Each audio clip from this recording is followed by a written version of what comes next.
To submit a project through the Takeoff Monkey dashboard, log in to monday.com and go to your main dashboard. Create a new item and give your project a name. Select the location this project is for. Type the email you want updates about this project to be sent to. Tag the scope of work you're requesting, then upload any notes you have. Drag and drop project files directly into the Monday dashboard. Tell us the due date, then select Takeoff Monkey from the Send To dropdown. We'll confirm project details in our system and get started on your takeoff.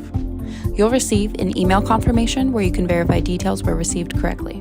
Once our team is actively working on your files, the dashboard will show as an in-process status. We review the plans for accuracy, then finalize your takeoff documents. You'll receive an email from us with a Dropbox link to your files. You can also access the Dropbox deliverables link from your Monday dashboard. There will typically be a PDF of the marked up plans and an Excel document outlining quantity specifics and materials.